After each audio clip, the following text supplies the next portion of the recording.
চাই না আমার জন্য কারো ক্ষতি হোক, আমার জন্য কেউ বদনাম হোক। আমি ভাই খুব সাধারণ ঘরের ছেলে, সৌদি আরব আসছি, অনেক কষ্ট করছি, এখনো কষ্ট করতেছি। জানি না আল্লাহ পাক কতদিন কষ্ট করায়, তো দোয়া করবেন সবাই। তো আমাদের হাসির মাঝেও কিন্তু অনেক কষ্ট লুকানো থাকে। হয়তো ভাবতে পারেন অনেক ভিডিওতে ভিউ আসে, অনেক কিছু করে, ভাই আসলে ভিতরের কষ্টগুলা কাউরে বলা যায় না। জানি আপনাদের বললে আপনারাই মজা নেবেন, এই জন্য কাউকে বলি না। আর এইভাবে আছি, দোয়া করবেন সবাই, সবসময় পাশে থাকবেন। ভাই একটা মানুষ পরিশ্রম কইরা এই প্রবাসের মাটিতে টিক্কা আছে, কেউ চেহারাটা দেখা ভাই টাকা দিতেছে না। কষ্ট করে পরিশ্রম করে ইনকাম করতেছে।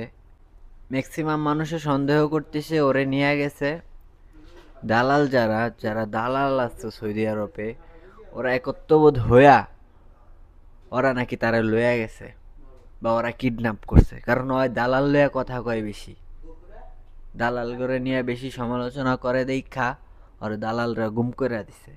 আচ্ছা ভাই, দালালরে নিয়ে একটা কথা কইতে চাই ভাই, তুমি সৎ হইলে তোমার লইয়া তো কেউ কথা কয় না। তুমি 2টা টাকা নেও মানুষের কাছ থেকে, 2 টাকা ইনকাম করো, ঠিকভাবে করো, যেটা কথা দাও সেটা ওই অনুযায়ী কাজ করো। তুমি যখন এটাকে ঘুরে পেঁচা আমাদের মতো নিরীহ মানুষকে আইনা অত্যাচার করো, ওই পোলাটা ওই কথাটাই কইছে। এনে তো ভাই ভুল কিছু কয় না বা তোমাকে বিরুদ্ধে এমন কিছু কয় নাই তোমরা ওই পোলারে গুম করে আলাইছো। এই সমাজে আসলে ভালো মানুষের কোনো দাম নাই। আপনি যত ভালো কিছুই করেন না কেন, ভালো যত কথাই কর না কেন, আপনার কোনো মূল্য নাই। কারণ এই সমাজে কিছু কিছু মানুষের কাছে ভালো কথাগুলো বিষের মতন লাগে। এই কারণে ভাই এরকম একটা নিরীহ পোলাডারে মানে গুম কইরা 2 লাখ টাকা মুক্তিপণ চাইছে, এখন পর্যন্ত ভাই ওর কোনো হদিসই পাই না।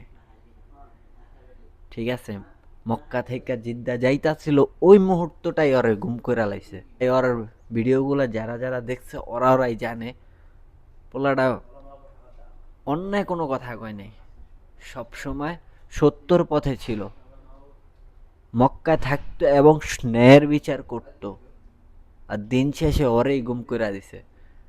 ভাই কিচ্ছু কর না, আমরা বাঙালি জাতি, আমরা ভাই নিজেরা মানে আমরা ভাই একটা কথা কইতাছি যে এই কথাটার ভিত্তিতেই আমার জীবন চলে যেতে পারে।